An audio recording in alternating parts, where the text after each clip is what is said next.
로또 파는 전 남편을 다시 만나 빗물처럼 눈물을 쏟아낸 여성 CEO. 16년 만에 밝혀진 진실은 그녀를 망부석처럼 굳게 만들었습니다. 시끌벅적한 시장 한복판, 윤세아 회장은 거리에서 복권을 파는 남자를 보고 그 자리에 얼어붙고 말았습니다. 저 남자의 눈빛, 떨리는 목소리가 어째서 16년 전 행방불명된 전 남편과 이토록 똑같은 걸까요? 오늘 여러분께 들려드릴 이야기는 성공한 여성 사업가 윤세아 씨에게 찾아온 운명적인 재회, 그리고 그녀의 인생을 송두리째 뒤흔든 충격적인 사건에 관한 실화입니다. 만약 여러분이라면 16년 동안의 이별이 단지 나를 지키기 위한 거짓말이었다는 사실을 알게 되었을 때 그 사람을 용서하시겠습니까? 아니면 원망하시겠습니까? 가슴 찢어지는 이 이야기에 귀 기울여 주시길 바랍니다. 설날을 앞둔 어느 오후, 청주 육거리 시장에는 영화의 강추위가 살을 애는 듯했습니다. 오후 5시가 가까워지자 겨울 햇살은 힘을 잃고 아스팔트 위로 차가운 빛을 드리웠고, 배와 사과 상자를 가득 실은 포터 트럭들이 시장 입구에 길게 늘어서 있었습니다.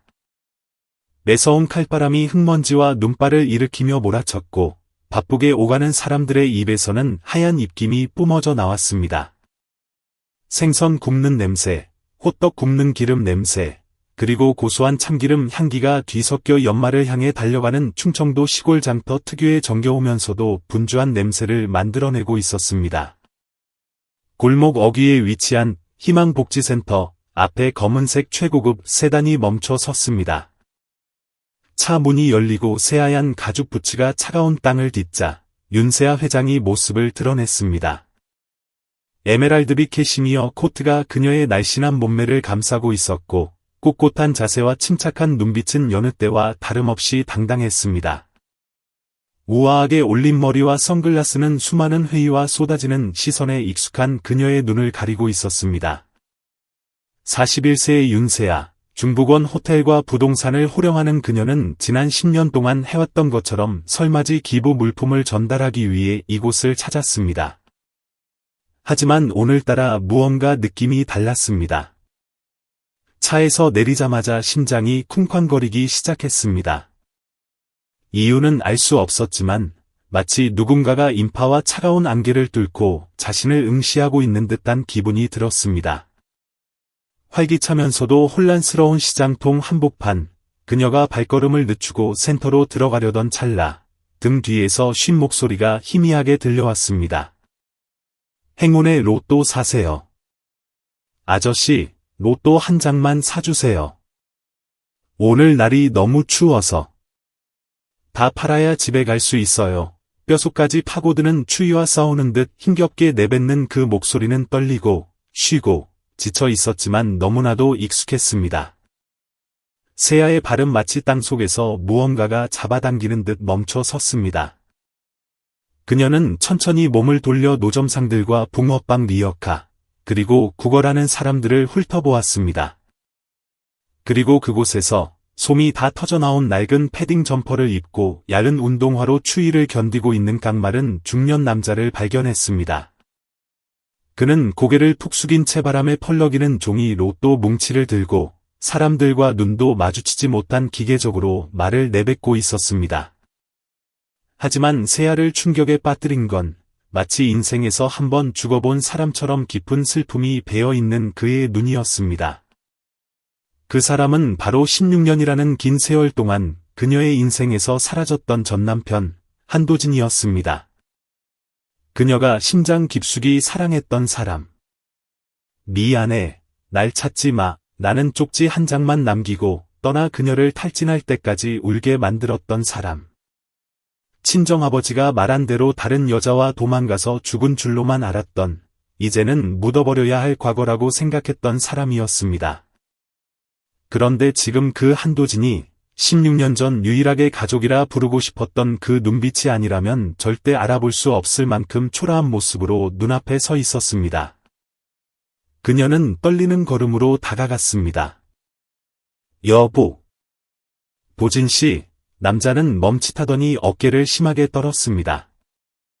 천천히 고개를 든 순간 시끄러운 시장통이 순식간에 정적에 휩싸인 것 같았습니다.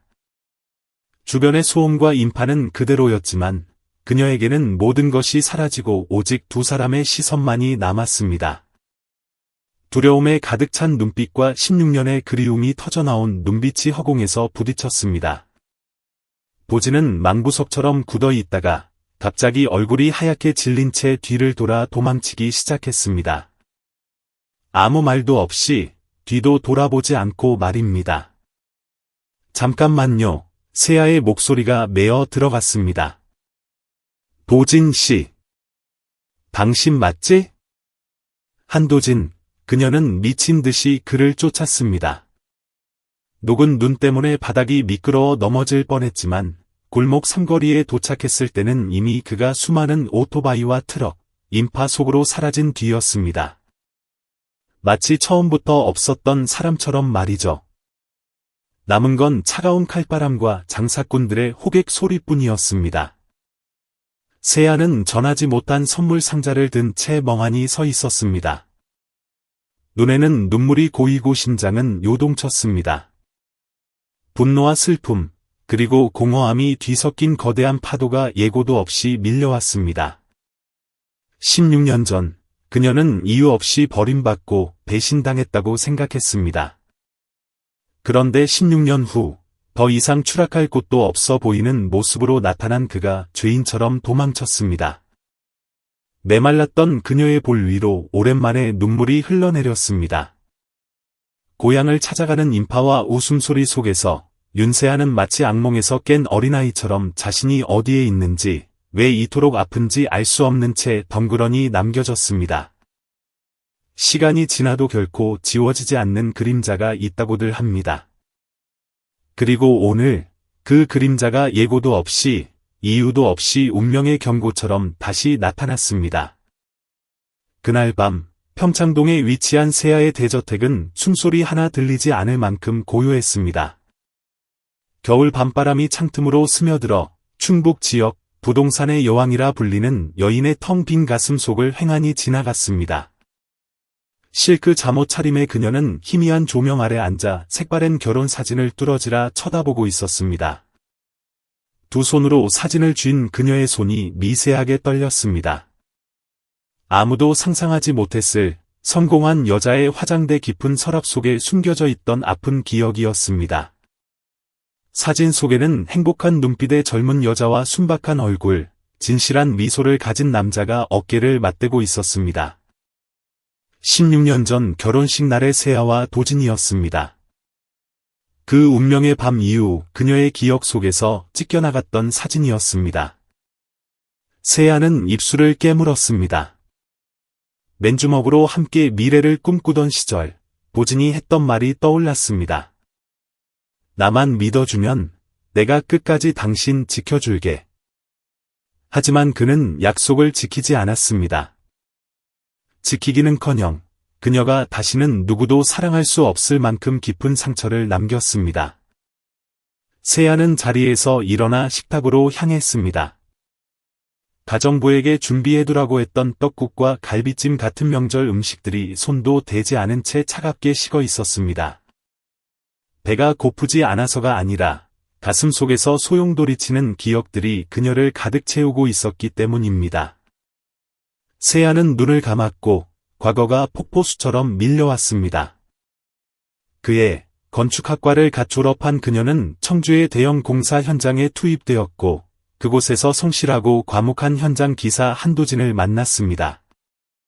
그녀는 눈보라 속에 쓰러진 인부를 업고 보건소까지 뛰거나 부하 직원들을 혼내는 대신 잘못된 도면을 꼼꼼히 수정해주는 그의 모습에 반했습니다. 그들의 연애는 장미꽃도 낭만도 없었습니다. 시외버스를 타고 고향에 내려가는 길, 야근하며 나눠 먹던 김밥 한 줄이 전부였습니다. 하지만 사랑은 얼어붙은 땅을 뚫고 나오는 봄날의 새싹처럼 빠르고 강렬하게 피어났습니다. 그들은 아버지 윤상철 회장의 결사반대에도 불구하고 결혼을 강행했습니다. 전세 보증금 하나 없는 놈이다. 저런 놈이랑 결혼하면 평생 반지하에 처박혀서 고생만 할 게 뻔해. 윤 회장은 으름장을 놓았지만 세아는 굴하지 않았습니다.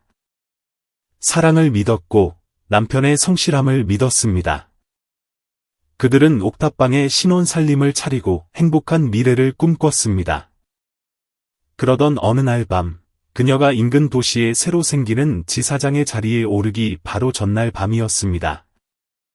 남편을 놀라게 해주려고 예정보다 일찍 집에 돌아온 그녀는 침실에서 나오는 낯선 여자와 마주쳤고 그 뒤로 창백한 얼굴로 서 있는 도진을 보았습니다.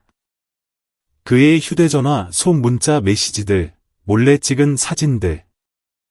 모든 것이 비수처럼 가슴에 꽂혔습니다. 그녀는 따지지도, 울지도, 소리치지도 않았습니다.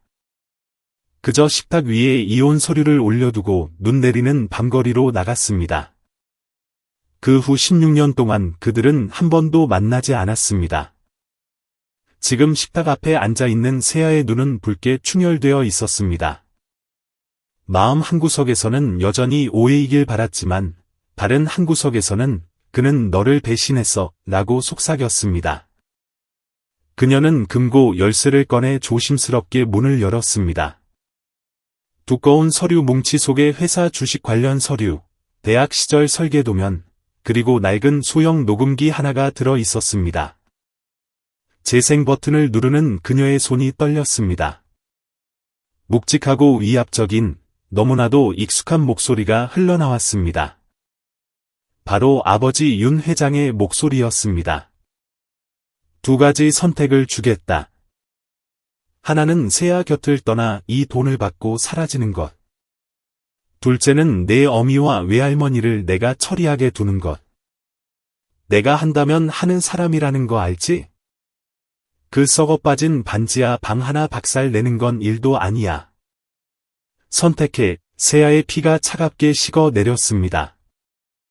이어지는 도진의 목소리는 공포에 질려 떨리고 있었습니다. 회장님. 제발 가족만은 건드리지 말아주세요. 제가 떠나겠습니다. 대신 세아한테는 비밀로 해주세요. 이 잔인한 사실을 알게 하고 싶지 않습니다. 세아의 손에서 힘이 빠져나갔습니다. 녹음기가 마룻바닥에 떨어지며 배터리 뚜껑이 튕겨나갔습니다. 순간 가슴 속의 거대한 얼음벽이 깨져버렸습니다. 모든 의심, 수없이 던졌던 왜라는 질문에 대한 답이 풀렸습니다. 그녀가 가장 믿었던 아버지. 그 아버지가 차가운 계산 속에서 딸의 행복을 짓밟았던 것입니다. 그녀는 식탁에 엎드려 어린아이처럼 펑펑 울었습니다. 흐르는 눈물마다 서러운 울음이 터져 나왔습니다. 너무 빨리, 너무 성급하게 떠나버린 자신에 대한 후회, 그리고 그에게 자초지종을 물어볼 용기조차 없었던 자신이 미치도록 원망스러웠습니다. 울음 섞인 목소리로 그녀는 중얼거렸습니다. 내가 당신을 믿을 용기가 없었던 걸까? 아니면 아버지한테 조종당하기 쉬운 인형이었던 걸까? 싸늘한 식탁 위로 조명이 비치고 있었지만 윤세아의 가슴 속에서는 무언가가 타오르기 시작했습니다. 분노이자 슬픔, 그리고 속죄를 향한 여정의 시작이었습니다. 그녀는 바닥에 떨어진 녹음기를 주워 들었습니다.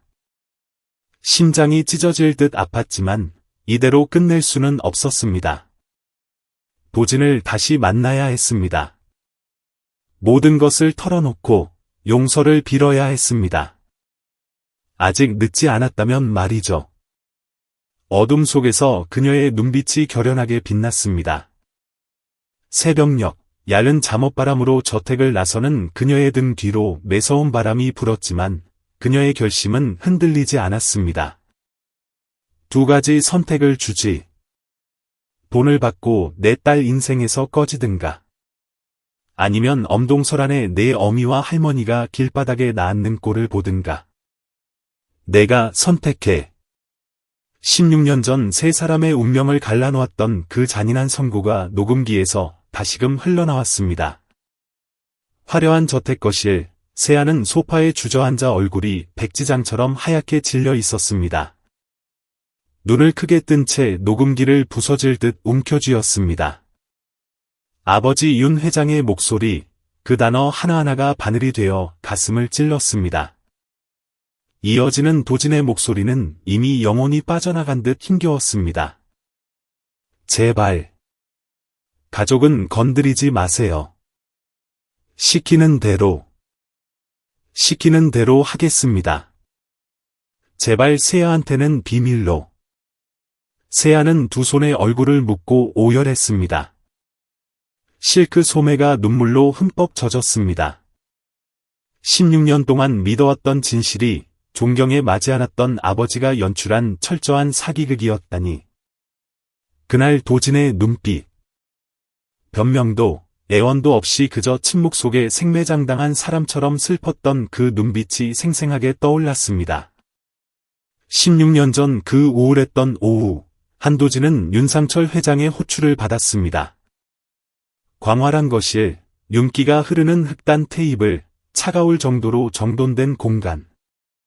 가죽 소파에 앉은 윤 회장은 팔짱을 낀 채 경멸에 찬 눈으로 맞은편 청년을 내려다보았습니다. 당시 27세, 공사장의 먼지를 뒤집어 쓴 채 쭈뼛거리며 들어온 도진은 자신에게 날벼락이 떨어질 줄은 꿈에도 몰랐습니다. 자네, 내 딸이 쥐꼬리만 한 월급 받는 기술자 나부랭이랑 살게 내가 내버려 둘 줄 알았나? 윤 회장이 비웃었습니다. 저희는 진심으로 사랑합니다. 제가 더 노력하겠습니다. 도진이 기어들어가듯 말했습니다. 노력? 그 노력으로 병든 내 노모 약값은 될 수 있고? 치매 걸린 내 할머니는? 내가 경고하는데 그 반지하 방구석에 무슨 일이라도 생기면 아무도 못 도와줘. 알아들어? 도진이 놀란 눈으로 고개를 들었습니다. 무슨 말씀이십니까? 간단해. 윤 회장은 두툼한 봉투를 테이블에 던졌습니다. 3,500만 원이다. 이거 받고 바람 피운 척 연기해. 내가 사람을 붙여놨으니 세아가 보는 앞에서 헛걸리고 꺼져. 거절하면 내 어미랑 할머니는 끝장인 줄 알아. 방 안의 공기가 숨막히게 조여왔습니다. 도진은 소리치고 반항하고 싶었지만 마비로 누워있는 어머니와 헛소리를 하는 할머니의 얼굴이 떠올라 목이 메었습니다. 회장님. 이건 살인입니다. 그가 떨리는 목소리로 항변했습니다. 도덕군자인 척하지 마. 난 내 딸이 가난뱅이랑 엮여서 손가락질 받는 꼴 못 봐. 이게 내 가문의 명예를 지키는 방식이고 넌 그냥 쓰레기야. 도진은 고개를 떨구었습니다.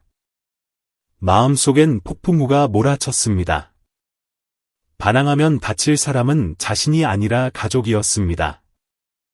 세아를 뼈에 사무치게 사랑했지만 가족의 목숨을 담보로 사랑을 지킬 수는 없었습니다.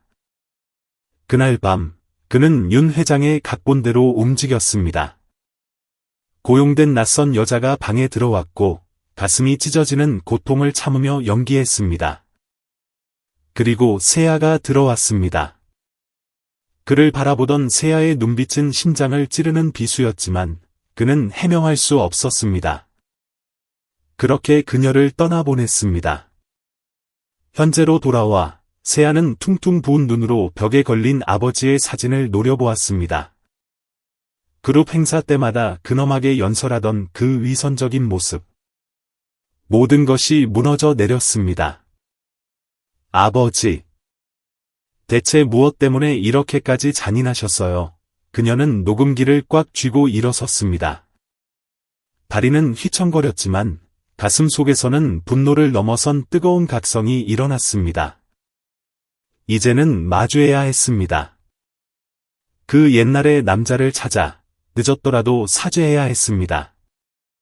책상 위 결혼사진, 손에 든 녹음기, 창밖에 짙은 어둠이 그녀를 감쌌지만 이번에는 물러서지 않을 것입니다. 육거리 시장 옆 낡은 보도블록 위, 낡은 털모자를 쓴 중년 남자가 로또 종이를 들고 쉰 목소리로 외치고 있었습니다. 행운의 로또 사세요. 오늘 추첨입니다. 몇 장 안 남았어요. 바람에 낡은 점퍼가 날리고 추위에 터진 거친 손이 드러났습니다. 걸음은 느렸지만 멈추지 않았습니다. 햇빛과 바람에 검게 그을린 얼굴에는 고단함 속에서도 무너지지 않은 무언가가 남아 있었습니다. 한때 따뜻한 가정과 사랑하는 아내를 가졌으나 단 하룻밤 만에 모든 것을 잃어야 했던 남자, 한도진이었습니다. 저녁 시장이 파한 뒤 도진은 빈민가 골목 끝에 있는 반지하 방으로 돌아왔습니다. 창문이 도로 바닥과 맞닿은 낮은 방. 낡은 싱글 침대와 얇은 이 빠진 밥상만이 덩그러니 놓인 곳이었습니다. 어머니 오말순 씨는 구분 등을 한 채 웅크리고 누워 있었고 몸을 뒤척일 때마다 신음소리를 냈습니다. 엄마, 약 드셔야죠. 따뜻한 죽 사왔어요. 도진이 조용히 말했습니다.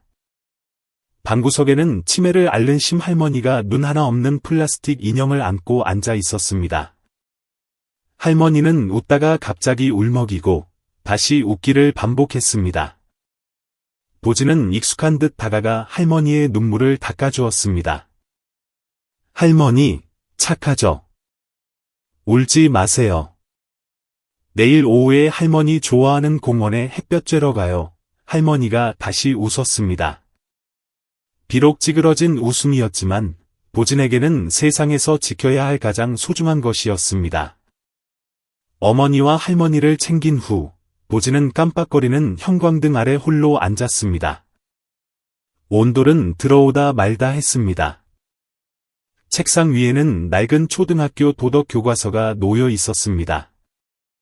표지는 찢어지고 종이는 누렇게 변했지만 그는 매일 밤 의식처럼 그 책을 읽었습니다. 인생이 뒤집히기 전 복지센터에서 아이들을 가르칠 때 쓰던 책이었습니다. 더 이상 선생님도 엔지니어도 될 수 없었지만 그는 책을 읽으며 되뇌었습니다. 가난해도 힘들어도 사람답게 사는 법을 잊지 말자. 마지막 장을 덮으며 도진은 천장을 올려다보았습니다. 곰팡이 핀 천장으로 외풍이 들어왔습니다. 새야, 그가 나지막이 속삭였습니다. 미안해. 그때는 그럴 수밖에 없었어. 목소리가 떨렸습니다. 지난 세월, 차마 입 밖으로 꺼내지도 못했던 이름이었습니다. 생각만 해도 심장이 조여왔습니다. 미움 때문이 아니라 죄책감 때문이었습니다. 용서를 빌 자격도 없다고 생각했지만 마음 깊은 곳에서는 단 한 번만이라도 만나 16년 동안 품어온 진실을 말하고 싶었습니다. 도진은 일어나 어머니의 이불을 덮어주고 할머니의 수시는 어깨에 파스를 붙여드렸습니다. 방 안은 고요했고 낡은 벽이 숨쉬는 소리와 바람 소리만 들렸습니다. 창밖에는 차가운 달이 걸려 있었습니다. 도진은 달을 보며 앉아 있었고 바람의 책상 위 로또 용지들이 바스락거렸습니다. 그의 마음 속에서도 수많은 감정이 바스락거렸습니다. 구름이 달을 가리자 방은 어둠에 잠겼습니다. 그는 다시 스탠드를 켰습니다. 희미하지만 꿋꿋하게 타오르는 불빛이었습니다. 날이 밝으면 그는 다시 거리로 나가 이름 모를 사람들에게 행운을 팔며 미소 지을 것입니다. 그날 오후 해가 뉘엿뉘엿 넘어갈 무렵 세아는 구도심의 허름한 변호사 사무실 앞에 멈춰 섰습니다. 칠이 벗겨진 계단 위로 맹 변호사 사무소 은퇴라고 적힌 낡은 동판이 매달려 있었습니다. 잠시 망설이던 그녀는 심호흡을 하고 문을 열었습니다.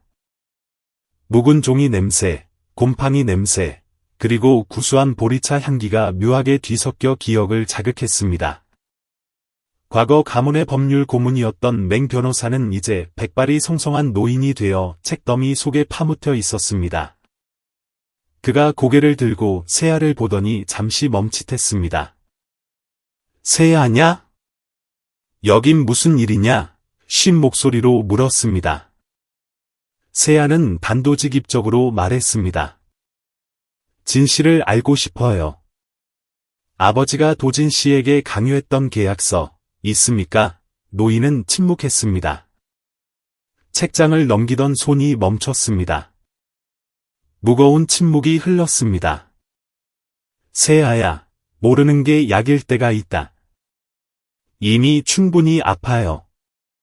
용서받아야 할 사람을 원망하고 침묵해서는 안 될 사람을 용서하는 일은 이제 끝내고 싶어요. 맹 변호사는 천천히 일어나 굳게 잠긴 나무 캐비닛으로 향했습니다. 그의 떨리는 손이 먼지 쌓인 서류철을 뒤적였습니다. 마침내 뽀얀 먼지가 앉은 두툼한 봉투 하나를 꺼냈습니다. 비겁한 늙은이라 욕해라. 내가 알면 다칠까봐. 그리고 내가 못나서 숨겨왔다. 그가 봉투를 내밀었습니다. 세아는 떨리는 손으로 봉투를 열었습니다. 구형 타자기로 친 A4 용지. 종이는 누렇게 바랬고 모서리는 구겨져 있었습니다. 제목은 이혼 및 비밀 유지 합의서. 그녀는 심장이 발가벗겨지는 기분으로 한 줄 한 줄 읽어 내려갔습니다. 답.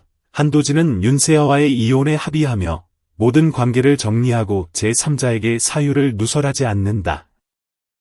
그 대가로 3,500만 원을 수령하여 모친과 조모의 부양비로 사용한다.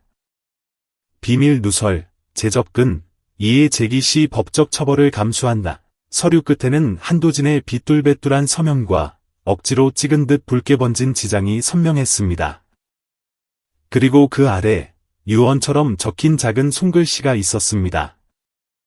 어머니와 할머니를 위해 받아드립니다. 부디 세아가 행복하기를. 세아의 눈앞이 흐려졌습니다. 종이를 쥔 손이 격하게 떨렸습니다. 그녀는 서류를 가슴에 품고 그동안 채워지지 않았던 마음의 구멍을 메우듯 흐느꼈습니다. 진짜였어. 전부 사실이었어. 맹 변호사는 세아를 참아보지 못한 채 바람처럼 가볍게 말했습니다. 보진이가 와서 빌더라. 너한테는 제발 알리지 말라고. 아버지가 그런 사람이라는 걸 알면 내가 얼마나 아프겠냐고. 자기가 나쁜 놈 되는 게 낫다고. 혹시나 훗날 진실이 필요할까봐 사본 하나만 보관해달라고 하더구나. 세아는 붉어진 눈으로 일어나 정중하게 큰절을 올렸습니다. 감사합니다, 변호사님. 이제 제가 할 일을 알겠습니다. 그녀는 뒤도 돌아보지 않고 사무실을 나섰습니다. 붉게 타오르는 겨울의 석양이 먼지 쌓인 창문을 통해 한 남자의 인생을 파괴했던 종이 조각 위로 슬프게 떨어지고 있었습니다. 세아는 헝클어진 머리카락을 휘날리며 오열을 삼키고 바람 속으로 걸어 들어갔습니다.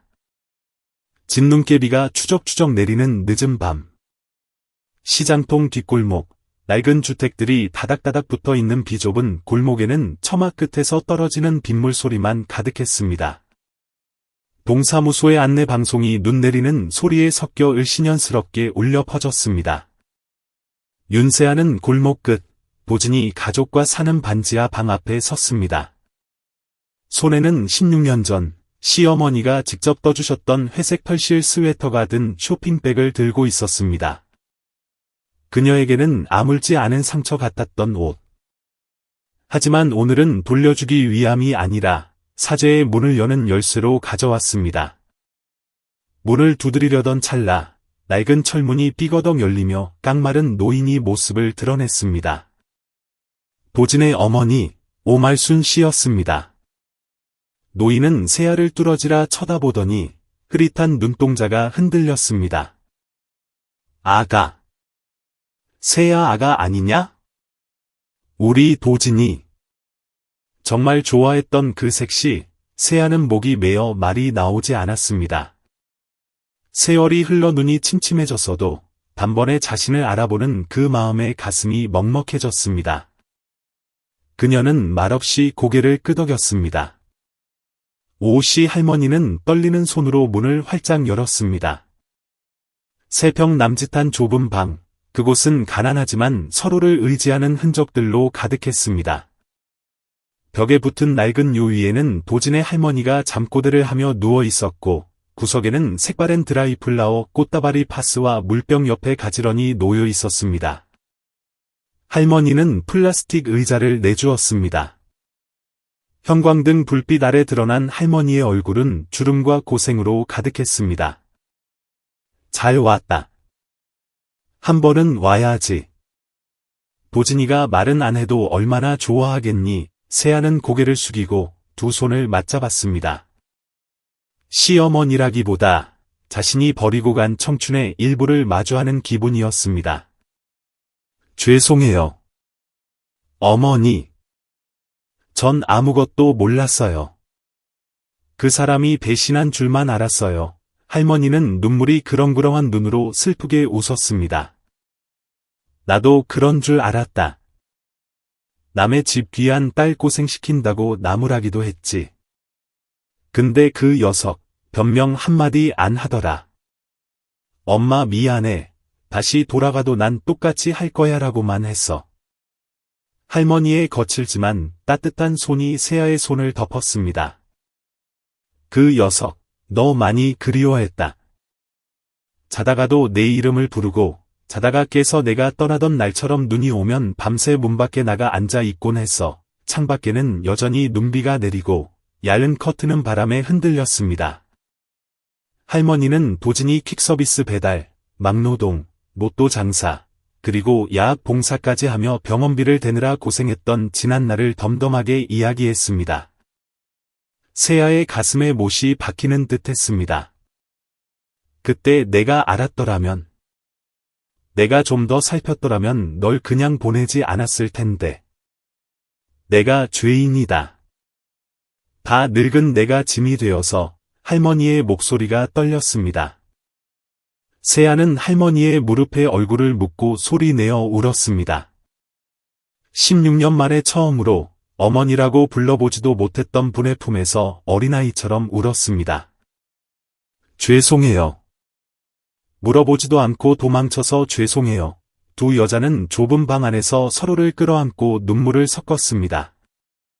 원망도 분노도 녹아내리고 오직 회한과 그리움만이 남은 밤이었습니다. 돌아가기 전 세아는 할머니께 큰 절을 올렸습니다. 용서를 구하는 절이자 감사의 절이었습니다. 한 사람이라도 먼저 고개를 숙이면 평생을 잃어버리지 않을 수도 있었을 텐데 할머니의 혼잣말이 바람에 흩어졌습니다. 반지하 방을 나서는 세아의 머리카락을 밤바람이 헝클어뜨렸지만 마음만은 그 어느 때보다 가벼웠습니다. 서툰 솜씨로 사과를 깎던 며느리를 따뜻하게 안아주었던 그 마음이 여전했으니까요. 다시 돌아온 대저택의 거실. 괴종식의 소리만이 정막을 깨고 있었습니다. 화려했던 집이 이제는 거대한 무덤처럼 느껴졌습니다. 윤세아는 떨리는 몸을 겨우 지탱하며 아버지 윤상철 회장 앞에 마주 섰습니다. 유리 테이블 위에는 누렇게 바른 계약서와 그녀가 방금 복사해온 녹음기가 놓여 있었다. 크리스탈 샹들리에 불빛이 비치자 글자 하나하나가 핏빛처럼 번들거렸다. 그녀는 처음 몇 초간 아무 말도 하지 않았다. 그저 아버지에게서 옛날의 따스함을 조금이라도 찾아보려는 듯 바라보았지만 아버지의 얼굴은 주름이 조금 더 늘었을 뿐 여전히 예전처럼 차가웠다. 아버지, 그녀의 목소리는 갈라져 있었다. 왜 그러셨어요? 도대체 왜 저한테, 보진 씨한테, 그리고 제가 힘겹게 지키려 했던 그 작은 가정에 그런 짓을 하셨어요? 윤 회장은 팔짱을 낀 채 명령하는 것에 익숙한 사람처럼 꼿꼿이 서 있었다. 그는 바로 대답하지 않았다. 딸의 눈을 똑바로 응시하더니 이내 겨울이라 앙상한 가지만 남은 창밖의 정원으로 고개를 돌렸다. 딸아, 나는 해야 할 일을 했을 뿐이다. 그건 다 너를 위해서, 너의 미래를 위해서였다. 세아는 입술을 깨물어 피가 배어나왔다. 그녀는 계약서를 아버지 쪽으로 밀어붙였다. 사람을 협박해서 서명하게 하고, 침묵을 돈으로 사고, 그걸 저를 위해서라고요? 저기 할머니 목숨을 담보로 협박한 녹음 파일은요? 그것도 부정하실 건가요? 윤 회장은 당황한 기색 하나 없이 종이에 적힌 몇 줄을 훑어보고는 내려놓았다. 부정하지 않는다. 숨길 생각도 없어. 넌 마음이 너무 약해. 넌 자신을 보호하는 법을 모른다.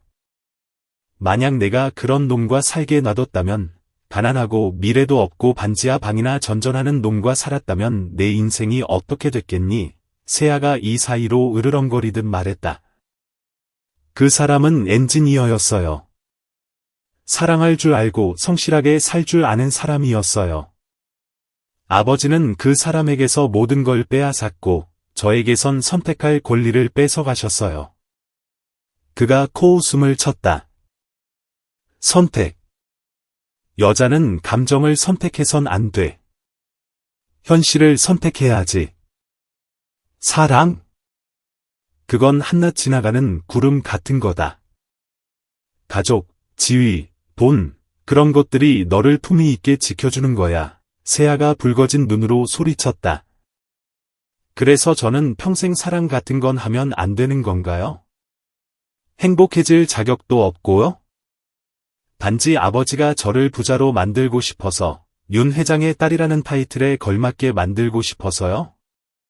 오랫동안 집안일을 도와온 순이 아주머니는 문틈에 몸을 숨긴 채 숨소리조차 죽이고 모든 대화를 듣고 있었다. 30년 넘게 윤 회장을 모셨지만 그와 세아 아가씨가 오늘처럼 격렬하게 맞서는 모습은 처음이었다. 내 말이 맞다. 나는 내가 그 자리에 걸맞길 원했다. 넌 그 점에 대해 감사해야. 윤 회장은 여전히 높낮이 없는 차가운 목소리로 말했다.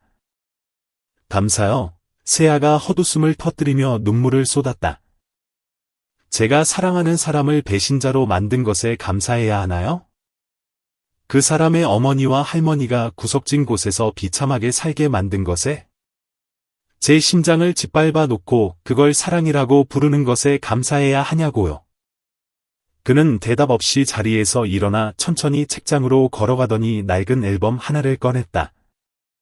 앨범을 펼쳐 세아와 도진의 결혼식 사진이 있는 페이지를 폈다. 한때 가문의 수치라 여겼던 그 사진이었다.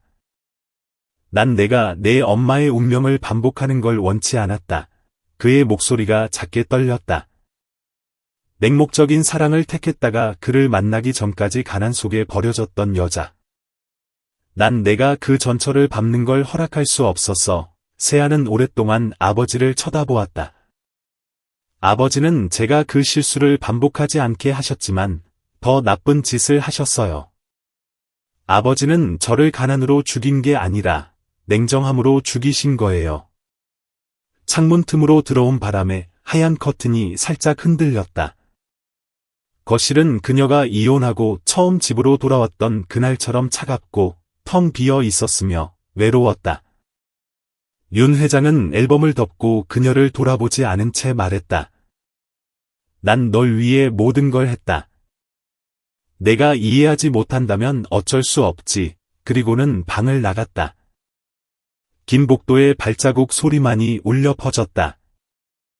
그 발자국 소리 하나하나가 그녀의 심장을 두드리는 것 같다. 세아는 자리에 주저앉아 얼굴을 감싸 쥐고 오열했다. 지난 세월, 아버지의 독단에 익숙해졌다고 생각했지만 사랑받을 권리를 박탈당한 아이의 고통은 세월이 흘러도 결코 늙지 않는 법이었다. 순이 아주머니가 다가와 그녀의 어깨에 조용히 손을 올렸다.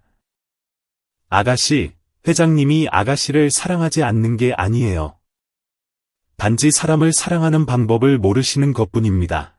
그녀가 고개를 들어 눈물 젖은 눈으로 물었다. 모르는 걸까요?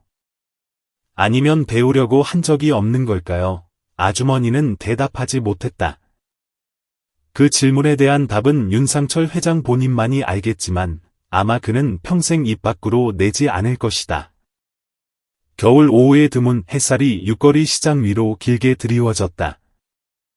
날씨는 추웠지만 시장은 설 대목을 준비하는 사람들로 북적였다.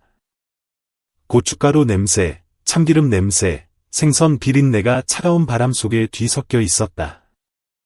한도진은 낡은 패딩 어깨에 눈가루를 묻힌 채 상점들 사이를 느릿느릿 걸어갔다. 그의 손에는 구겨진 복권 뭉치가 들려 있었다. 호객 행위를 하려던 찰나 어디선가 여자아이의 시 낭송 소리가 들려왔다. 파란 하늘, 하얀 구름, 그는 걸음을 멈췄다. 가슴이 찌릿하게 아파왔다. 그 목소리 톤, 글자를 길게 빼며 읽는 방식은 그 옛날 그가 야학 봉사에서 아이들에게 가르쳤던 방식과 똑같았다. 그는 고개를 돌렸다. 시장 구석, 낡은 천막 아래였다. 플라스틱 의자에 앉은 작은 여자아이가 작은 칠판을 들고 있었다. 그 옆에는 생선을 파는 여자가 비늘을 치면서 아이가 공부하는 모습을 지켜보고 있었다. 한도진은 그 자리에 얼어붙은 듯 서 있었다. 오래된 감정이 파도처럼 밀려왔다. 어느 해의 오후들, 그도 주민센터의 허름한 강단에 서서 아이들에게 글자 한 획 한 획을 가르치곤 했었다. 한 선생님 아니세요? 세상에, 선생님 살아 계셨어요. 옆 채소 가게에서 한 여자의 목소리가 들렸다. 도진은 화들짝 놀라 뒤를 돌아보았다. 강우 엄마였다. 옛날 야학에서 가장 어렸던 제자, 강우의 어머니인 강 여사였다. 그녀는 배추 바구니를 내팽개치고 달려와 그의 손을 잡았다. 놀라움과 반가움이 뒤섞인 눈빛이었다. 맙소사, 선생님을 다시 뵐 줄은 몰랐어요. 우리 강우 기억나세요? 선생님 덕분에 글도 깨치고 사람 구실하게 됐잖아요. 도진은 목이 메어 아무 말도 하지 못하고 그저 쓴웃음을 지었다. 찬물에 퉁퉁 불고 거칠어진 강 여사의 손은 따뜻했다. 이리 와서 유자차라도 한 잔 드세요. 선생님 아니었으면 이 동네 아이들 지금쯤 다 까막눈이었을 거예요. 그녀는 그를 좌판으로 끌어당겼다. 플라스틱 의자에 앉아 김이 모락모락 나는 따뜻한 유자차가 놓였다. 그는 말없이 주위를 둘러보았다. 이곳은 별로 변한 게 없었다. 선생님, 그거 아세요? 강 여사가 이야기를 시작했다. 그때 선생님 떠나시고 나서 애들이 하루 종일 울었어요. 강우 그 녀석은 선생님 이름 철자를 틀리게 썼는데도 고치면 잊어버릴까봐 안 고치고 그대로 뒀다니까요. 그는 눈시울을 붉히며 웃었다. 그가 아이들을 마지막으로 가르친 건 비극이 일어나기 전날 밤이었다. 그날 이후 그는 한 선생님이 아니라 그저 생존의 무게를 짊어진 남자가 되었을 뿐이었다. 그때 뒤에서 목소리가 들려왔다. 선생님, 그가 뒤를 돌아보았다.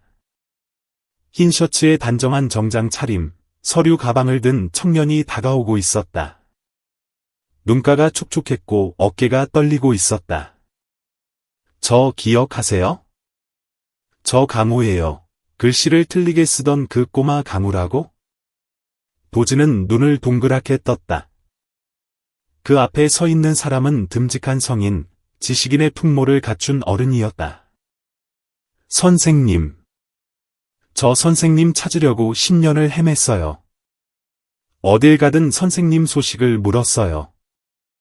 저 사범대 졸업하고 예전 그 초등학교로 발령받아 왔어요. 선생님 다시 만나면 꼭 큰절 올리며 감사하다고 말하겠다고 다짐했었어요.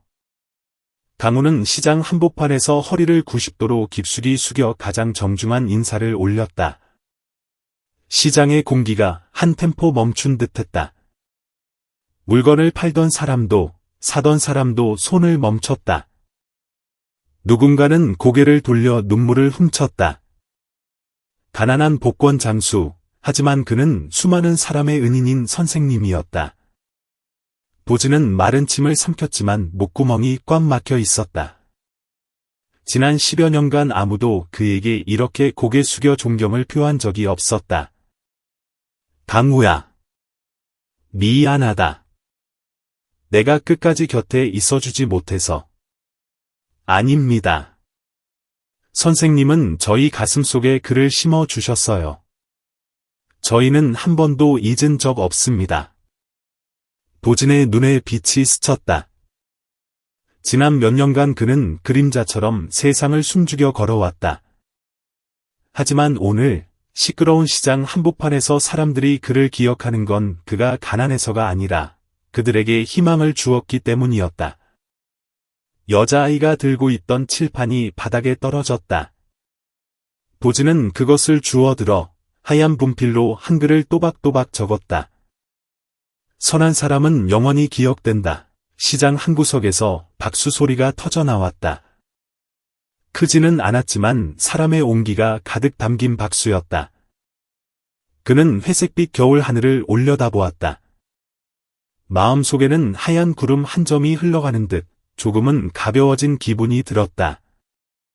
그날 밤 거대한 저택 뒤편의 작은 주방에는 형광등 불빛이 깜빡거리고 있었다. 밝아졌다 흐려지기를 반복하는 불빛은 마치 수년 동안 쌓여온 사람의 마음 같았다. 낡은 주전자에서 물 끓는 소리가 울려 퍼지자 공간은 더욱 침울해졌다. 집 전체가 아주 희미한 숨을 쉬고 있는 듯했다. 세아는 식탁 구석에 멍하니 앉아 벽을 응시하고 있었다. 가난한 동네를 다녀온 뒤의 여운이 아직 가시지 않았다. 말라버린 몸으로 힘겹게 살아가는 도진을 본 충격에서 헤어나올 수 없었다. 한때 건축 기사였고 그녀가 심장과 폐를 다 바쳐 사랑했던 사람이 이제는 복권을 팔며 이 도시에서 존재하지 않는 사람처럼 살아가고 있다는 사실을 믿을 수 없었다. 등 뒤에서 작은 기침 소리가 들렸다. 순이 아주머니였다. 아가씨, 잠깐 시간 좀 낼 수 있을까요? 쟁반에 갓 우려낸 차를 든 채 아주머니가 떨리는 목소리로 물었다. 세아는 고개를 끄덕이며 앉으라고 권했다. 순이 아주머니는 주머니에서 낡은 손수건에 꼼꼼히 쌓인 무언가를 꺼냈다. 펼쳐보니 그것은 누렇게 바랜 결혼식 사진의 절반이었다. 오래전 성당 앞에서 세아와 도진이 찍은 사진이었다. 사진은 반으로 찢겨 세아의 모습만 남아 있었다. 아가씨가 집을 나가던 그 밤 기억하세요? 정원에서 도진 도련님을 마지막으로 본 사람이 저예요. 세아의 움직임이 멈췄다. 도련님이 앞마당 목련 나무 아래 아주 오랫동안 서 계셨어요. 눈보라가 심하게 쳤는데도 그냥 서 계셨죠. 손에 이 사진을 들고 반으로 찢으시더군요. 하지만 차마 다 버리지는 못하고 아가씨가 나온 반쪽은 챙기셨어요. 나머지 반쪽은 떨어뜨리셨는데 제가 주었습니다. 그날 회장님이 누군가와 통화하시는 걸 들었어요. 목소리가 아주 날카로웠죠. 다는 못 들었지만 도진이란 놈이 비겁하다고 믿게 만들어야 딸이 마음을 접는다. 반신반의하게 두지 말라는 식의 내용이었어요. 순이 아주머니는 잠시 말을 멈추고 찻잔에 물을 더 따랐다. 그러고 나서 회장님이 저보고 계약서를 거실로 가져오라고 하셨어요. 그때 도진 도련님이 고개를 푹 숙인 채 앉아 계셨죠. 회장님은 돈을 받고 이혼에 합의한다는 각서에 서명하라고 강요하셨어요. 저는 받습니다.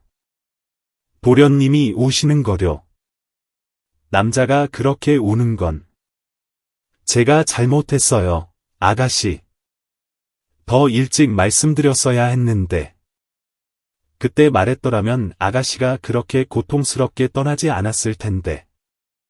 도진 도련님도 지금처럼 되진 않았을 텐데. 세아는 자리에서 일어났다. 식탁을 돌아 순이 아주머니에게 다가갔다. 원망도 분노도 없었다. 그녀는 몸을 굽혀 늙은 아주머니를 꽉 껴안았다.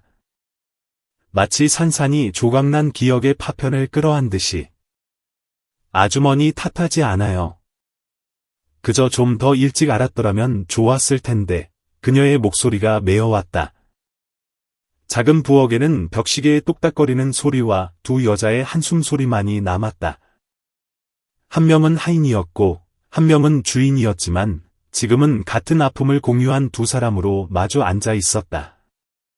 맞은편 벽, 찻장 위에는 찢어진 결혼 사진 반쪽이 놓여 있었다. 문틈으로 들어온 바람에 사진이 살짝 들썩였다. 누군가 땅바닥에 붙은 기억의 일부를 들어 올려 조금이라도 가볍게 해주려는 듯했다. 때로는 누군가의 용서가 필요한 게 아니라 평생 안고 살아야 했던 두려움을 이해해 줄 사람이 필요한 법이다. 그날 밤 창문 너머로 차가운 바람이 불어왔다. 풀벌레 소리가 뒤뜰에서 울려 퍼지고 나뭇잎이 바스락거리는 소리는 마치 자연이 아무도 말하지 못한 비밀을 속삭이는 듯했다. 2층 침실, 은은한 수면 등 불빛이 하얀 벽을 비추고 있었다. 벽에는 아이가 그린 그림들이 가득했다. 크레파스로 그린 단순한 집, 활짝 웃는 해님, 손을 잡고 있는 세 식구. 왼쪽 구석에는 삐뚤빼뚤한 글씨가 적힌 작은 액자가 있었다. 엄마는 나의 세상 전부예요. 윤세아는 침대 헤드에 기대 앉아 잠든 아들의 이마를 부드럽게 쓰다듬었다. 소년의 얼굴은 맑은 백지처럼 평온했다. 이름은 윤재민, 올해로 15살. 착하고 공부도 잘하며 한 번도 엄마 속을 썩인 적 없는 아이였다. 세아의 시선이 아이의 높은 콧대와 인매에 오랫동안 머물렀다. 그녀는 손가락으로 아이의 입술을 살짝 건드리며 바람처럼 작은 목소리로 속삭였다. 재민아, 나중에 아빠가 누구인지 알게 되면 엄마를 미워할까? 아무도 대답하지 않았다. 그저 온풍기 돌아가는 소리만 날 뿐이었다. 그 침묵이 그녀의 가슴을 시리게 했다. 그녀는 일어나 침대 옆 협탁 서랍을 열었다. 안에서 색이 바랜 작은 나무 상자를 꺼냈다. 뚜껑을 열자 꼬깃꼬깃해진 초음파 사진 한 장이 나왔다. 잉크가 번진 글씨. 12주, 남자아기, 산모, 윤세아. 집을 나오고 나서야 임신 사실을 알았다. 그녀는 두려웠고 누구에게도 말할 수 없었다. 보진을 찾아갈 믿음조차 남아있지 않았다. 극심한 고통 속에서 그녀는 지방의 한 병원으로 내려가 조용히 아이를 낳고 자신의 성인 윤 씨를 따서 출생 신고를 했다. 순이 아주머니만이 유일하게 그 사실을 알았지만 결코 입 밖으로 내지 않았다. 그녀는 모든 사랑과 결단력을 다해 홀로 아이를 키웠다. 다시는 이 아이의 눈에서 믿음을 빼앗기지 않겠다고 맹세했다.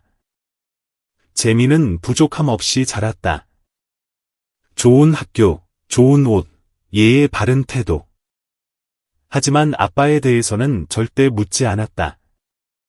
엄마, 왜 나는 다른 친구들처럼 아빠가 없어? 초등학교 때 딱 한 번 물어본 적이 있었다. 그때 세아는 아이를 품에 안고 말했다. 엄마가 두 사람 목만큼 사랑하니까. 아이는 그 말을 온전히 믿었고 다시는 캐묻지 않았다. 세아는 다시 침대에 앉았다. 아이의 검은 머리카락을 쓸어 넘기는 눈빛에 회한이 가득했다. 재민아. 숨겨서 미안해. 내 아빠가 좋은 사람이라고 말해줄 용기가 없었어. 엄마가 아빠와의 사랑을 지키지 못했을 뿐인데 그녀는 울음을 터뜨렸다. 두꺼운 이불 위로 눈물이 조용히 떨어졌다. 16년 만에 처음으로 곤히 잠든 아이 앞에서 자신이 한없이 작게 느껴졌다. 평온한 잠. 바로 옆에 있는 엄마의 가슴 속에서 거대한 비밀이 터져나오고 있다는 사실을 꿈에도 모른 채. 밤은 더디게 흘렀고 세아는 동틀 무렵 첫 햇살이 커튼 사이로 스며들 때까지 아이 곁을 지켰다. 멀리서 새소리가 들려오고 도시는 서서히 깨어났다. 재민이 뒤척이며 잠에서 깨어나 눈을 비비고 앉았을 때 엄마는 이미 방을 나간 뒤였다. 책을 꺼내려던 재민은 엄마가 어젯밤 두고 간 지갑에서 무언가 삐져나와 있는 것을 발견했다. 호기심에 그것을 잡아당겼다. 반으로 찢긴 낡은 흑백 사진. 사진 속 남자의 얼굴은 낯설면서도 기묘할 정도로 익숙했다. 거울 속 자신과 똑같았다. 재민은 멍하니 사진을 가슴에 대고 심장이 비정상적으로 빨리 뛰는 것을 느꼈다. 수년간 억눌러왔던 질문이 처음으로 마음속에서 터져나왔다. 내 아빠는 누구일까? 왜 나는 한 번도 알지 못했을까? 그는 아침 햇살이 쏟아지는 창밖을 바라보았다. 그의 눈에서 호기심과 기다림이 마치 땅을 뚫고 나온 새싹처럼 피어오르기 시작했다. 어떤 진실은 아무리 오랫동안 묻혀 있어도 결국 돌아오는 길을 찾아낸다. 사라지지 않는다. 단지 관련된 사람들이 그것을 똑바로 마주할 용기가 생길 때까지 기다릴 뿐이다. 그날 오후, 날씨는 여느 때보다 따뜻했다. 해질녘의 붉은 노을이 청주를 가로지르는 무심천 위로 따스하게 내려앉았다. 황금빛 억새가 찬바람에 흔들리고 있었다. 한도진은 강변 산책로에 낡은 자전거를 세웠다. 그가 윤세아를 돌아보았다. 그녀는 여전히 아름다웠지만 예전의 풋풋하고 화려한 아름다움이 아닌 세월에 깎인 옥석처럼 깊고 성숙한 아름다움이었다. 두 사람은 말없이 낡은 벤치로 걸어갔다. 벤치 표면에는 오래전 칼로 새겨 넣은 글씨가 희미하게 남아 있었다. 도진, 세아. 이끼가 덮였지만 알아볼 수는 있었다. 세아가 글씨 위에 손을 올렸다. 손이 가볍게 떨렸고 산들바람이 불어 그녀의 머리카락을 흩날렸다. 오래된 향기, 강물 냄새, 억새 내음이 기억 속에 스며들었다. 와줘서 고마워. 도진이 먼저 입을 열었다. 오랫동안 참아왔던 듯 목소리가 잠겨 있었다. 세아는 고개를 끄덕였다. 아무 말 없이 벤치에 앉아 코트 자락을 꽉 쥐었다. 그녀의 시선은 강물로 향했다. 옛날 그들이 소박한 미래를, 작은 집과 아이의 웃음소리가 들리는 저녁 식사를 꿈꾸며 이야기하던 그곳이었다. 난 아무것도 필요 없어, 도진이 천천히 말했다. 그저 내가 너 자신을 용서하길 바랄 뿐이야. 나를 위해서가 아니라. 그 말에 세아의 심장이 멈칫했다. 그녀는 도진을 돌아보았다. 그녀의 눈빛이 달라져 있었다. 원망도, 이유를 묻는 질문도 아니었다. 깨달음이었다. 때로는 용서란 상대방을 편안하게 하기 위해서가 아니라 나 자신이 평온해지기 위해 하는 것임을. 도진은 고개를 숙여 주머니에서 종이에 쌓인 작은 물건을 꺼냈다. 풀로 만든 반지였다. 바싹 말랐지만 동그란 형태는 그대로였다. 풀잎은 갈색으로 변해 있었지만 그 때문에 오히려 한때 살아있었던 사랑의 증거처럼 더욱 귀중해 보였다. 내가 떠난 날부터 가지고 있었어. 버리지도 못하고 쳐다보지도 못하고 그렇다고 잊지도 못한 채 도진이 반지를 그녀에게 내밀었다. 가져. 만약 내가 용서했다면 윤세아는 천천히 손을 뻗어받았다. 손가락이 떨리는 건 반지 때문이 아니라 댐이 무너진 듯 밀려오는 기억 때문이었다. 손을 잡았던 순간, 강가에서 서로의 어깨에 기댔던 순간, 너무 빨리 깨질 줄 모르고 미래를 꿈꿨던 순간들. 눈물이 왈칵 쏟아져 마른 반지를 적셨지만 그녀의 입가에는 폭풍우 속의 등불처럼 희미한 미소가 스쳐 지나갔다. 용서할게. 떨리지만 분명한 목소리였다. 당신이 자격이 있어서가 아니라 내가 편안해질 자격이 있어서요. 그 말에는 어떤 설명도 더 필요하지 않았다. 그것은 마침표이자 두 사람 인생의 새로운 장을 여는 시작점이었다. 그들은 더 이상 말없이 나란히 앉아 잔물결이 이는 강물을 바라보았다. 저 위로 연 하나가 하늘로 솟구쳐 올랐다. 마치 하지 못한 모든 말들을 싣고 가는 듯했다. 바람의 연이 기울어졌지만 이내 푸른 하늘 속에서 다시 중심을 잡았다. 도진이 세아를 차까지 배웅할 때 작별 인사는 없었다. 그저 따뜻하고 부드러운 원망 없는 눈빛만이 오고 갔다. 그들은 과거가 다퉜음을, 그리고 이제 각자의 길을 미련 없이 걸어갈 것임을 알았다. 그들 뒤로 강물은 여전히 흐르고 억새받은 바람에 몸을 누이며 낡은 벤치는 이루어지지 않았지만 후회 없는 사랑의 증인으로 그 자리에 남아 있었다. 설날 전날 밤, 제석. 차가운 바람이 윤 회장 저택의 소나무 가지를 스치고 지나갔다. 가장 높은 옥상 테라스에 윤상철 회장이 침묵 속에 앉아 있었다. 그의 긴 그림자가 차가운 타일 바닥 위로 드리워졌다. 멀리 청주 시내는 화려한 조명과 새해를 맞이하려는 사람들의 차 소리로 떠들썩했지만 그가 앉은 곳은 아래층 거실에 괴종시계 소리가 들릴 만큼 고요했다. 그는 오늘 밤 세상을 떠난 아내가 남긴 유일한 선물인 손수잔 낡은 스웨터를 걸치고 있었다. 낡은 털실 냄새와 부엌에서 올라오는 생강차 냄새가 공기 중에 은은하게 퍼졌다. 순이 아주머니는 말없이 찻잔을 탁자에 놓고 물러갔다. 그녀의 눈빛에는 슬픔이 서려 있었다. 이 집의 주인이 가슴에 무거운 짐을 지고 있다는 것을 아는 듯했다. 윤 회장의 손에는 빛바랜 은색 액자가 들려 있었다. 아내, 그리고 어린 세아와 함께 찍은 사진이었다. 8살 난 세아는 분홍색 한복을 입고 부모 곁에서 해맑게 웃고 있었다. 그는 자식의 미래를 위해 모든 것을 다했다고 자부했었다. 하지만 지금 그는 자문하기 시작했다. 어떤 미래? 되돌아보니 섣달금은 밤에 혼자 앉아있는 자신뿐이었다. 거실 TV 소리가 옥상까지 들려왔다. 평소라면 껐겠지만 오늘 밤은 왠지 그냥 두었다. 연말 뉴스에서 영감을 주는 인물들을 소개하고 있었다.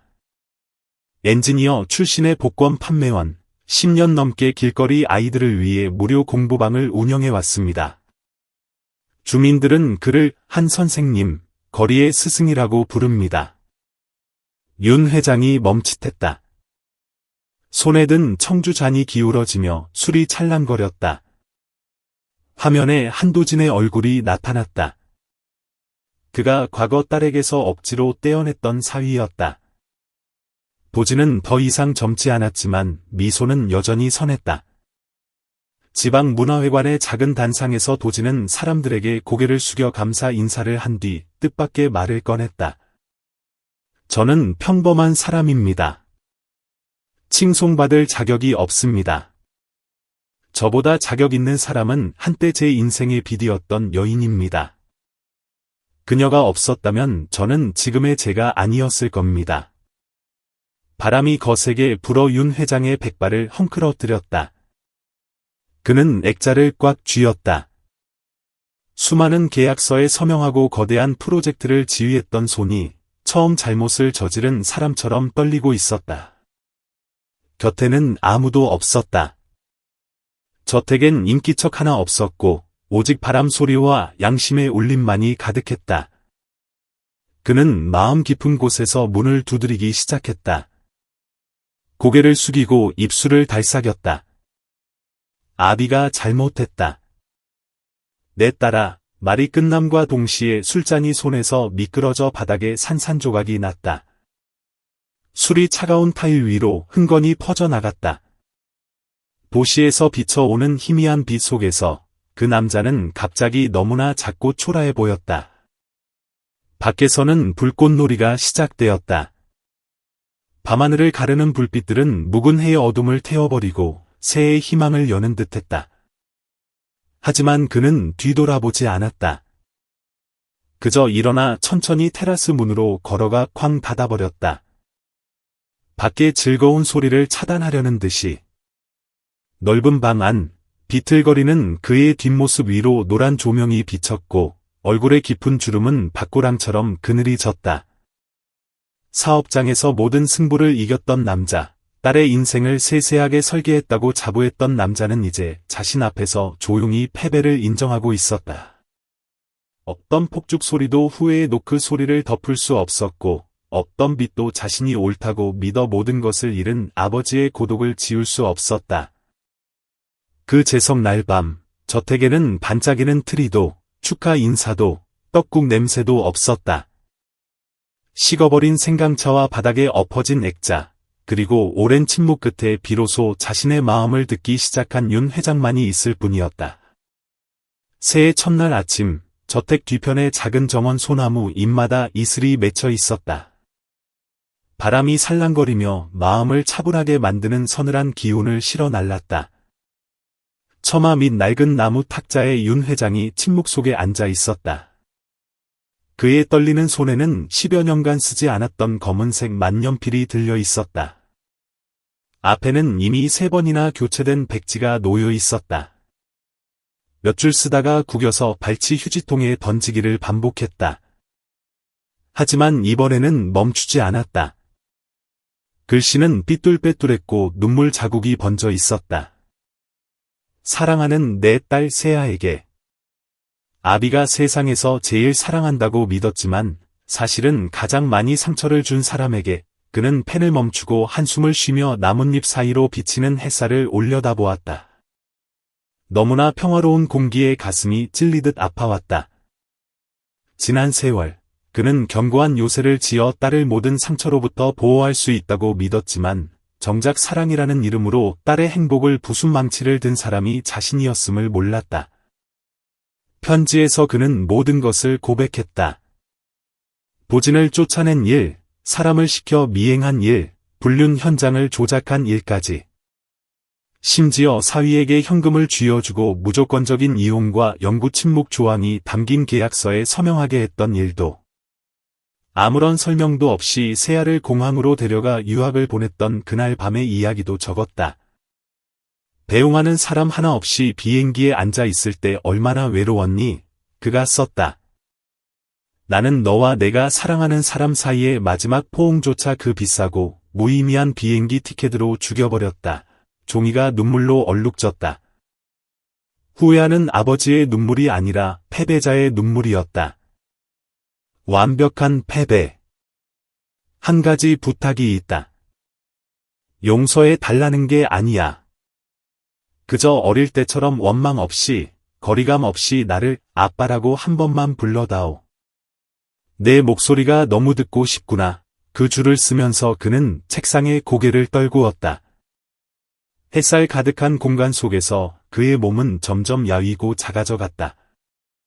도시 반대편 빌라에서 회의를 마치고 돌아온 윤세아는 방에 들어와 순희 아주머니가 건네준 두툼한 편지 봉투를 보았다. 봉투 위에 글씨체가 너무나 익숙해서 목이 메었다. 그녀는 바로 열어보지 못했다. 그녀는 편지를 들고 어머니의 위패가 모셔진 불당으로 올라갔다. 주말마다 향을 피우고 하소연하고 혼자 울던 곳이었다. 일렁이는 촛불 아래 세아에게라는 글자가 선명하게 보이자 손이 떨리기 시작했다. 편지는 거의 10장에 달했다. 읽어 내려갈수록 입술을 꽉 깨물었지만 눈물은 어느새 뺨을 타고 흘러 마지막 문장을 적셨다. 편지에는 변명이 없었다. 권력의 옷을 벗어던진 아버지가 생애 처음으로 잘못을 인정한 어린아이의 말투로 진실을 적어 내려갔을 뿐이었다. 너의 사랑과 믿음을 죽여서 미안하다. 꽃을 피웠어야 할 가정을 망가뜨려서 미안하다. 세아는 아이처럼 엉엉 울었다. 그녀는 편지를 가슴에 품고 어머니 영정 앞에 무릎을 꿇었다. 떨리는 목소리로 말했다. 엄마. 왜 나를 이런 집에서 자라게 했어? 난 아빠가 영웅인 줄 알았는데. 어떻게? 그녀의 오열 소리가 산사에서 울려 퍼지는 종소리와 섞여 길게 이어졌다. 다음 날 아침, 커튼 사이로 햇살이 비쳐들 때 세아는 서재에 홀로 앉아 있었다. 앞에는 아버지의 편지와 낡은 사진 한 장이 놓여 있었다. 그녀의 10살 생일날 함께 웃고 있는 자신과 아빠, 엄마의 모습이었다. 그녀는 조용히 편지를 접어 새 봉투에 넣었다. 그리고 그 사진도 함께 넣었다. 그녀는 깊은 숨을 들이쉬며 심장에 손을 얹었다. 가장 사랑했던 아버지 때문에 산산이 조각났던 심장이었다.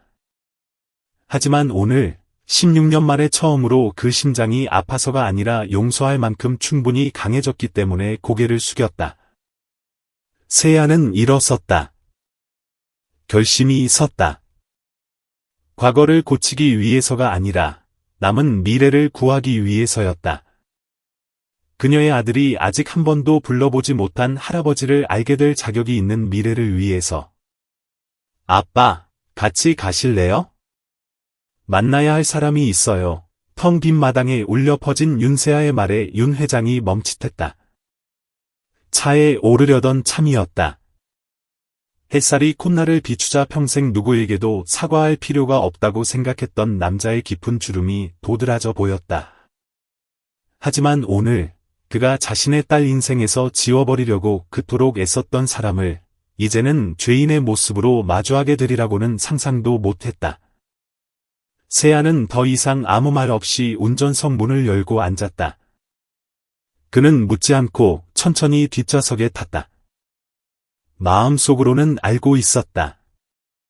그곳은 화려한 빌딩도 익숙한 저택도 아닌 자신이 가진 모든 권력을 동원해 없애버리라고 명령했던 곳임을. 한도진의 세상. 가난한 노동자 거주지 골목에 위치한 야학 공부방이었다.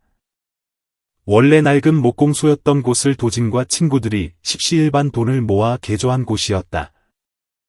교실로 쓰는 본체에는 색종이로 만든 글자판이 덜렁거리고 책상은 작았으며 벽은 얼룩덜룩했지만 깨끗했다.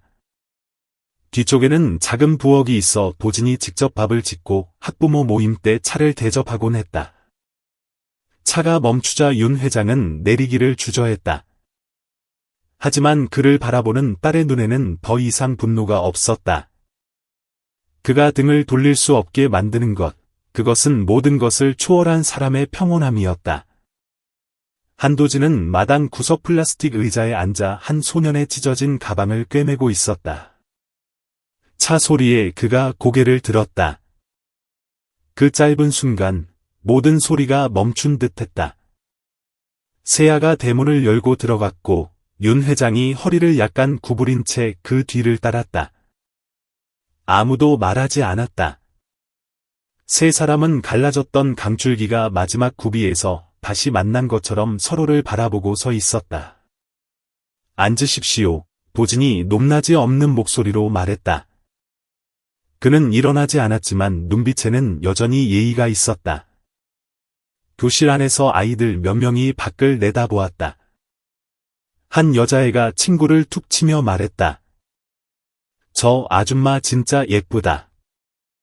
영화 배우 같아. 자네 말을 들으러 왔네. 윤 회장이 입을 열었다. 도진은 잠시 침묵했다. 비난도 비아냥도 없이 들고 있던 바늘을 천천히 내려놓았다. 회장님께 더 이상 화나지 않습니다. 회장님이 용서받을 자격이 있어서가 아니라 제 아들이 돌같은 심장을 가진 채 진정한 사랑이 뭔지도 모르고 자라는 걸 원치 않기 때문입니다. 윤 회장은 멍하니 서 있었다. 그 말은 지난 세월 그토록 굳건했던 자존심을 강타하는 주먹과도 같았다. 고맙네. 살아있어 줘서. 그가 작게 말했다. 평생의 무게가 어깨를 짓누르는 듯했다. 그는 고개를 숙였다. 태어나서 처음으로 한때 사위였던 사람, 무자비하게 쫓아냈던 사람 앞에서 세아는 눈시울이 붉어진 채 조용히 서 있었다. 그때 교실 문이 벌컥 열렸다. 재민이 수학 문제집을 든 채 걸어 나왔다. 어른 3명을 보고 멈칫했다. 시선이 한 바퀴 돌더니 윤 회장에게서 멈췄다. 놀라움이 스쳤지만 이내 미소를 지었다. 아빠. 우리 집에 안 가요? 단순한 질문이었지만 공기가 내려앉았다. 윤 회장은 아이를 바라보며 무언가 가슴 안에서 터지는 것을 느꼈다. 세아의 어린 시절과 똑같은 작은 입, 도진을 닮은 맑은 눈. 그가 존재조차 몰랐던 아이였다. 핏줄, 눈물, 한 번도 만져보지 못한 행복. 대답을 기다리지 않고 재민이 다가와 손을 내밀었다. 한 손은 한도진의 손을 잡고 다른 한 손은 외할아버지를 향해 내밀었다. 같이 가요, 할아버지. 집에 따뜻한 떡국 있어요. 윤 회장은 대답하지 못했지만 눈가에 눈물이 고였다. 그는 내밀어진 작은 손을 향해 손을 뻗었다. 그 손은 가볍지만 따뜻해서 지난 10수년간 누구도 건드리지 못했던 마음속의 빙하를 하나씩 녹여내렸다. 세 사람, 아니 3개의 긴 그림자가 낡은 시멘트 바닥 위에 드리워졌다. 오후의 햇살이 그들을 따뜻한 황금빛 뒤로 묶어 길게 뻗어나갔다. 아무도 말하지 않았지만 그들의 발걸음 하나하나가 바로 가족이라 불리는 것이었다. 옳고 그름을 따지는 곳이 아니라 그저 돌아가는 곳. 봄이 시작되는 아침, 교실 창틀 사이로 들어온 산들바람이 햅쌀 냄새와 잉크 냄새가 섞인 향기를 실어왔다. 무료 공부방은 싹을 틔운 늙은 은행나무 아래 다소곳이 자리 잡고 있었다. 평소보다 왁자지껄한 분위기였다. 작은 마당에는 아이들이 직접 만든 형형색색의 장식끈이 걸려 있었다. 천으로 된 현수막에는 분필로 쓴 글씨가 또박또박 적혀 있었다. 새 학년 환영, 사랑의 싹이 다시 튀다. 도지는 흰 셔츠를 입고 신입생 명단을 든 채 교실 처마 밑에 서 있었다. 그의 얼굴엔 옛날의 그늘이 없었다. 눈가의 주름은 오히려 그의 인자한 눈빛을 더욱 빛나게 했다. 교실 문 옆 나무틀에는 오래전 그 풀 반지가 걸려 있었다. 바싹 말랐지만 원형은 그대로, 마치 한 번도 깨진 적 없는 것처럼. 젊은 여학생이 다가왔다. 새로 온 자원봉사자였다. 그녀가 머뭇거리며 물었다. 선생님이세요? 다른 사람의 평화를 지켜주려고 자신의 행복을 포기하셨다는 분이 도지는 옅은 미소를 지으며 고개를 끄덕였다. 긍정도 부정도 아니었다. 그 질문은 더 이상 그에게 짐이 아니었다. 상처와 침묵 사이에서 버텨온 세월을 지나 이제는 강물이 되어 바다로 흘러간 이야기였다. 교실 안, 낡은 나무 책상들은 윤이 나게 닦여 있었다. 이제 16살이 된 윤재민은 옷깃을 다듬고 연단 앞에 서서 계회 발표를 준비하고 있었다. 그는 한 선생님의 옛 제자이자 첫 제자였다. 그 사실은 나중에야 알려졌다. 손님들이 가득 찼다. 동네 주민들, 학부모들, 이미 취업했지만 선생님이 학교를 여는 날을 기억하고 찾아온 졸업생들. 놀라운 점은 윤상철 회장도 왔다는 것이다. 오만한 회장님이 아니라 꼼꼼하게 표지를 입힌 낡은 교과서 뭉치를 든 백발의 노인일 뿐이었다. 그는 새로 만든 도서관 선반에 책을 꽂으며 작게 말했다. 글자는 과거를 차별하지 않아. 배우고 싶은 사람은 누구나 배울 자격이 있어. 세아는 부업팀을 도와 차와 전을 준비하고 있었다. 화장기 없는 얼굴에 옅은 색의 수수한 옷차림이었다. 하지만 처마 밑으로 비치는 햇살이 그 모습을 묘하게 평화롭게 만들었다. 더 이상 명패에 얽매이지 않는 여자. 누구의 아내라고 불릴 필요 없이 그저 엄마라는 두 글자와 성실한 동반자로 불리면 족한 사람. 계약을 알리는 종이 울리자 마당이 조용해졌다. 재민이 단상에 올랐다. 예년처럼 성적 보고를 하는 대신 그는 또박또박 쓴 원고지를 꺼냈다. 제 손으로 직접 쓴 글을 읽겠습니다. 제목, 내 인생 가장 위대한 아버지. 목이 메었지만 소녀는 또렷하게 읽어 내려갔다. 아빠는 부자도 아니고 유명하지도 않고 높은 직책도 없지만 저에게 사람됨을 가르쳐 주셨고 사랑하는 법과 사과하는 법을 가르쳐 주셨습니다. 아빠는 오해를 받고 사랑하는 사람의 삶에서 쫓겨났었지만 한 번도 누구를 원망하지 않으셨습니다. 다시 선택할 수 있다고 해도 저는 학교가 끝나는 오후마다 기다려지는 사람으로 우리 아빠를 선택할 겁니다. 윤 회장 쪽에서 작은 흐느낌 소리가 들렸다. 그는 눈물을 훔치며 고개를 돌렸다. 뒤에 서 있던 도진이 아들의 어깨에 손을 올렸다. 그는 울지 않고 그저 미소 지었다. 식이 끝나고 작은 배움터는 웃음소리로 가득 찼다. 노인들은 생강차를 마시고 아이들은 은행나무 주위를 뛰어다녔다. 윤 회장은 도진 옆에 앉았다. 두 사람은 먼 오솔길을 바라보았다. 고맙네, 그가 작게 말했다. 도진은 그저 고개를 끄덕였다. 자신을 바닥까지 밀어뜨렸던 사람에게서 듣는 감사 인사는 이제 차가운 지난날을 덮어줄 헝겊 이불처럼 따뜻했다. 부엌에서 나온 세아가 오렌지 주스 잔을 들고 와 윤 회장 앞에 말없이 내려놓고는 도진을 향해 부드러운 눈빛을 보냈다. 그도 말없이 가벼운 눈인사로 답했다. 그녀는 교실로 들어가 봉사팀과 함께 새학기 게시판을 정리했다. 저녁 노을이 지고 바람이 풀냄새를 싣고 교실 창을 넘어왔다. 나무틀에 걸린 풀반지가 가볍게 흔들렸다. 과거로부터 온 인사였지만 더 이상 상처가 아니었다. 도진은 부엌에서 컵을 닦는 세아를 바라보았다. 석양이 비스듬히 비쳐 그녀의 옷자락 위로 따뜻한 황금빛이 내려앉았다. 그는 다가가지도 이름을 부르지도 않고 그저 서서 미소 지었다. 그들에게는 결혼식도 박수갈채도 서로를 묶어둘 명칭도 필요 없었다.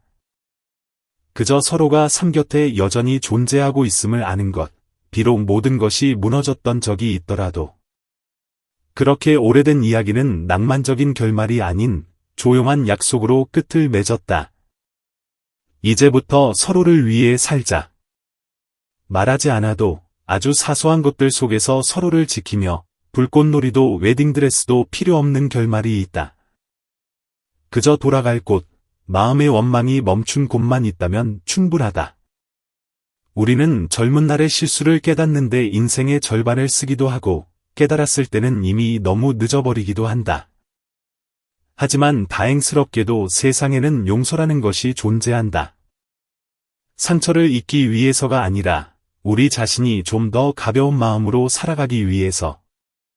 이 이야기는 저로 하여금 진정한 사랑이란 결혼식이나 명분으로 증명하는 것이 아니라 가장 고통스러운 순간 이후에도 서로를 어떻게 대하는지로 증명된다는 것을 믿게 합니다.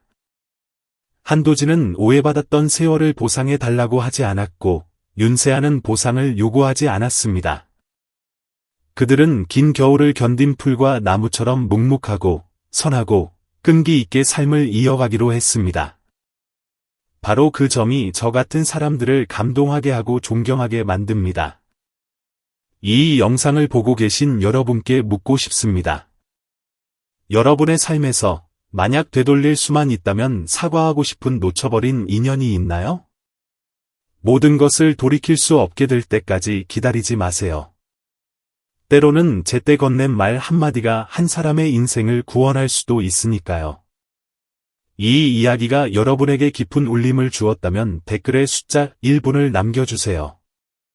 여러분은 어느 지역 혹은 어느 나라에서 이 영상을 보고 계신가요?